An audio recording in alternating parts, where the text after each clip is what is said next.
Halo Sobat Denok Ayu semua, terima kasih karena masih setia menunggu video-video terbaru dari Denok Ayu Novel. Jangan pernah lupa ya untuk selalu subscribe, like, and comment, agar Denok semakin semangat upload videonya. Menantu terbaik bab 685 petani dan ular.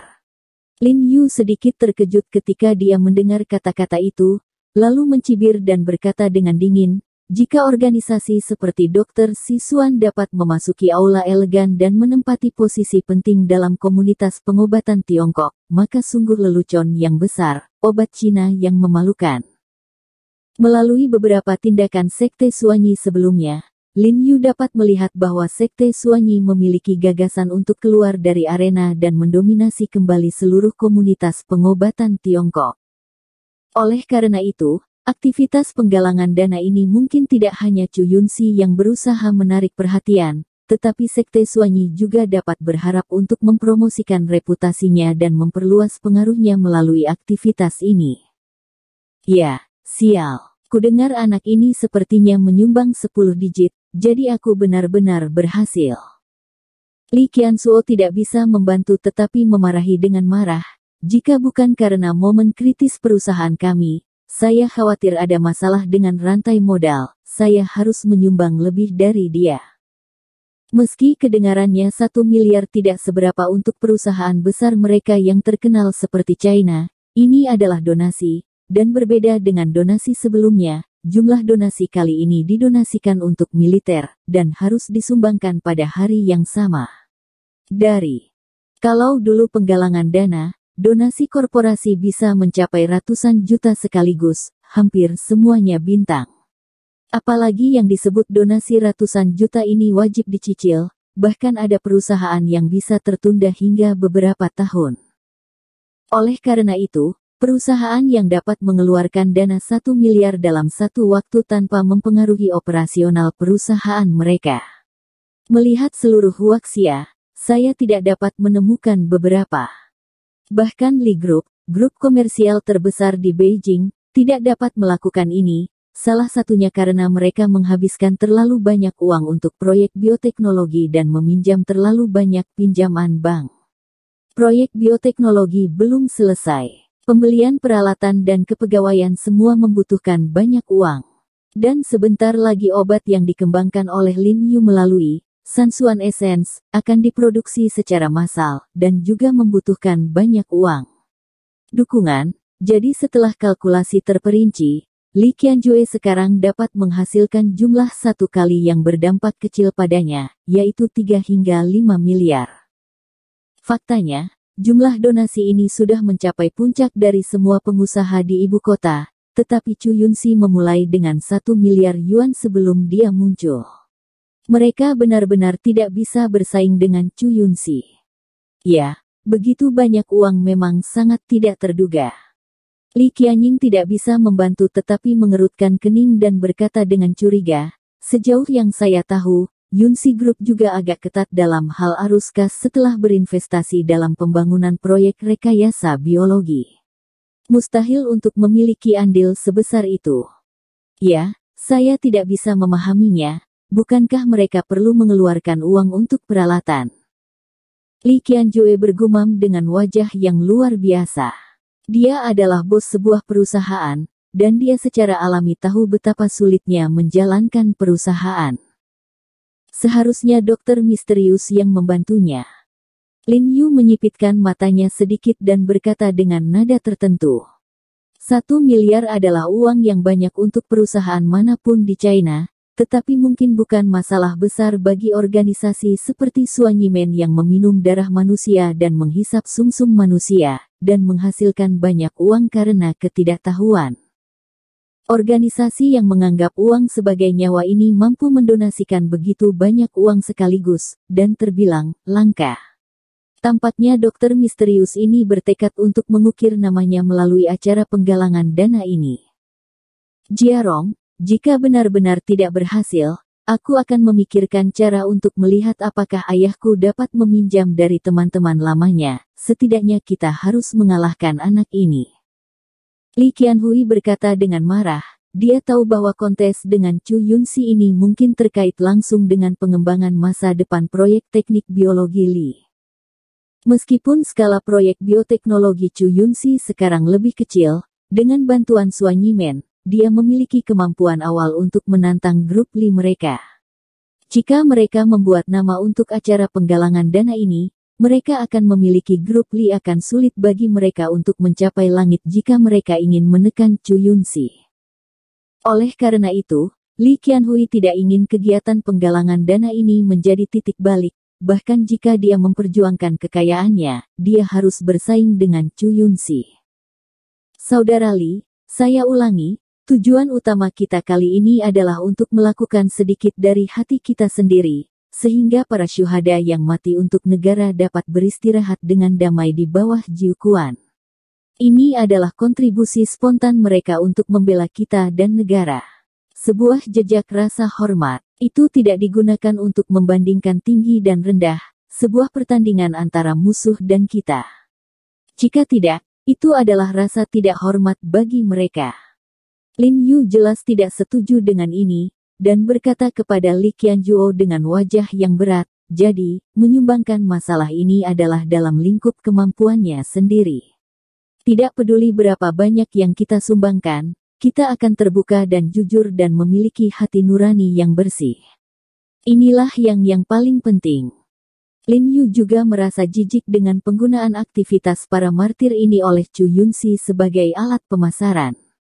Saya bahkan merasa bahwa sumbangan Suan Yimen dengan uang yang dikumpulkan dari urapan rakyat adalah penghinaan bagi para martir yang mempertahankan rumah dan negara mereka. Ekspresi Li Qianjue berubah tiba-tiba saat dia mendengar kata-kata Lin Yu. Dia mengangguk dengan sungguh-sungguh pada Lin Yu dan berkata, "Jiarong, kamu benar. Jika melakukan perbuatan baik dicampur dengan utilitarianisme, semuanya akan berubah. Kami berpikiran terbuka. Lihat ke langit, itu cukup."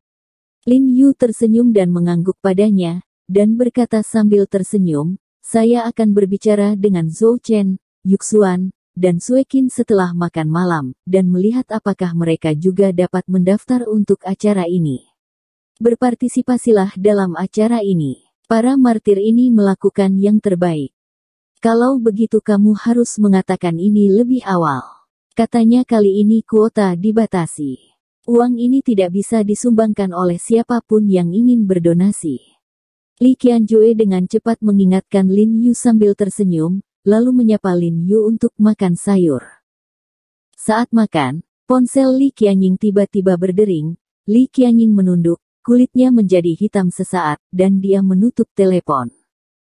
Tapi segera, ponselnya berdering lagi. Li Qianying menutup telepon lagi, dan kemudian telepon berdering lagi. Li Qianying langsung mematikan telepon kali ini, dan menamparnya di atas meja, jelas sangat tidak senang. Li Qianxuan merasa sedikit bingung saat melihat adegan ini, dan bertanya, "Qianying, siapa yang memanggilmu? Lihat bagaimana kamu begitu kuat." "Siapa lagi, Yan Lun?" Li Qianying berkata dengan marah. "Yan Lun."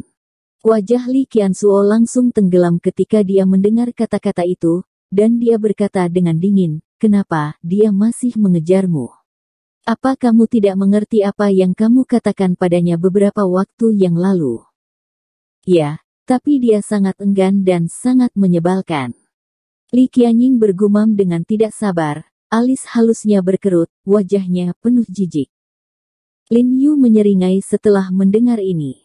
Berkata, "Qianying, apakah pelamar Anda? Sebenarnya, jika ada yang cocok, Anda harus mempertimbangkan." Ketika Lin Yu mengatakan ini, dia sangat bersalah. Dia tahu kasih sayang Li Qianying padanya, dan dia takut dia akan menyayangi, jadi dia membujuk Li Qianying untuk mempertimbangkan pelamar di sekitarnya. Li Qianying mendengar Lin Yu membujuknya seperti ini. Tiba-tiba ada rasa sakit seperti tusukan jarum di hatiku, menggigit bibirnya, dan baru saja hendak berbicara, tetapi Li Qianjue tiba-tiba bergegas di depannya dan berkata dengan marah, "Pertimbangkan dia. Sial, adikku tidak akan pernah menikah selamanya, aku juga tidak akan membiarkan adikku menikah dengannya."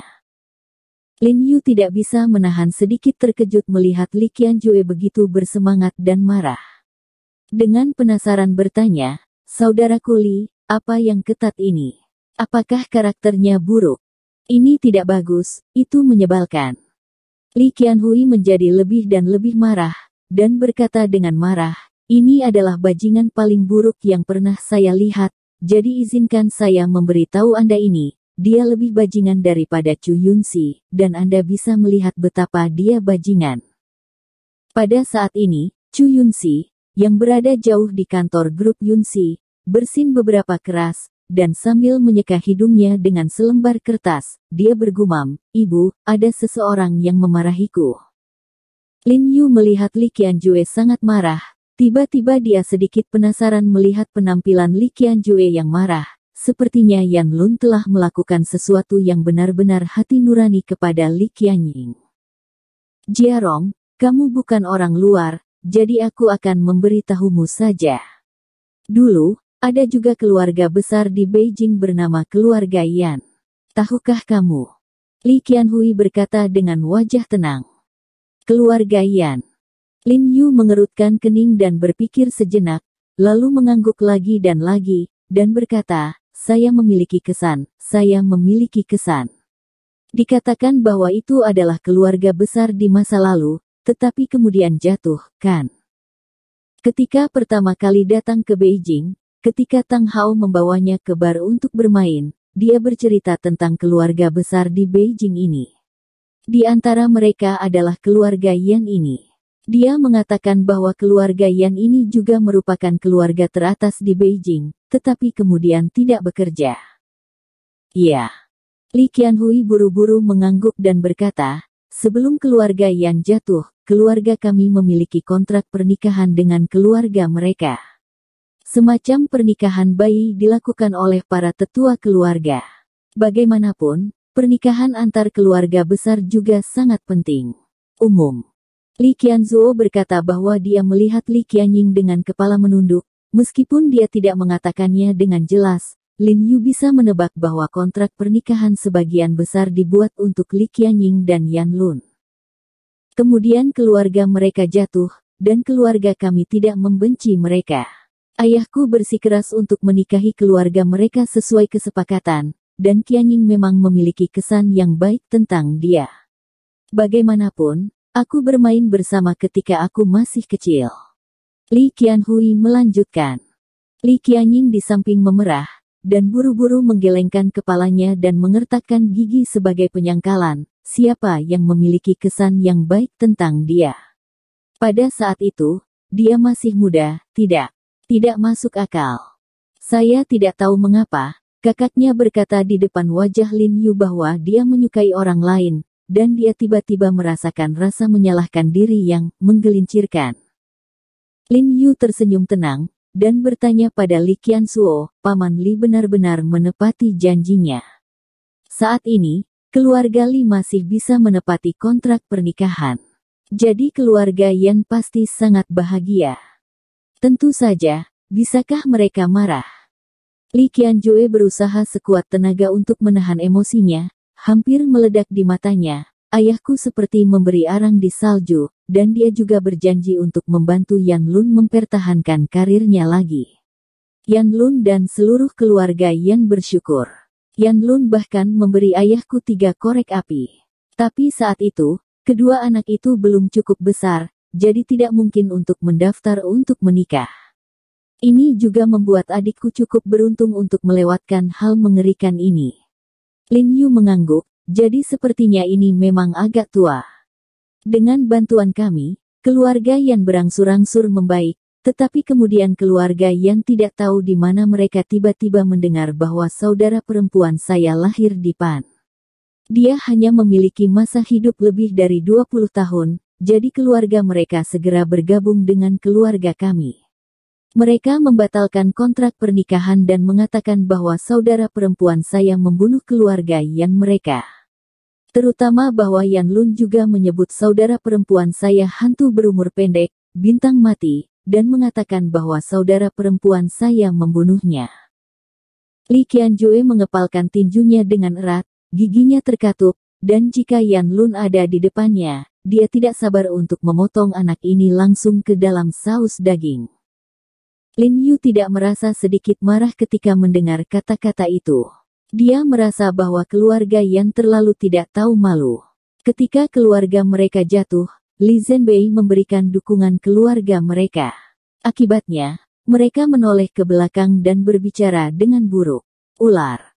Lin Yu melirik Li Qianying, yang mengira bahwa Li Qianying akan marah atau menangis sedih, tetapi yang mengejutkan Lin Yu, Li Qianying duduk di kursi tanpa ekspresi di wajahnya dan mengambilnya. Jika Sumpit mulai mengambil sayuran tanpa insiden, Anda dapat melihat bahwa dia benar-benar tenang di dalam. Dan kemudian, Lin Yu ragu, mengapa Yan Lun tiba-tiba kembali untuk mengejar Qianying. Belakangan, bisnis utama keluarga Yan pindah ke luar negeri dan secara bertahap mulai melakukannya. Li Qiansuo berkata dengan suara yang dalam, Yan Lun ini sepertinya telah membuka perusahaan di Jinmen. Jadi dia sering bepergian ke daratan. Ketika dia tiba di Jinmen, dia akan datang ke ibu kota untuk bertemu teman dan temannya. Ini berarti kematian Qianying sudah hilang. Sudah retak, dan keluarga Li kami sekarang adalah keluarga dominan di komunitas bisnis ibu kota. Anak ini berpikir untuk mengejar Qianying kembali. Benar-benar tidak tahu malu. Lin Yu tersenyum dan mengangguk. Jadi, aku hanya membesarkan adikku seumur hidup, dan aku tidak akan membiarkan dia menikahi bajingan seperti ini. Li Qianzuo bersenandung dingin, menatap Li Qianying, dan menasihati, waspadalah terhadap dia di masa depan. Saya telah mendengar bahwa anak ini bukanlah hal yang baik. Anda dapat menggunakan segala macam trik.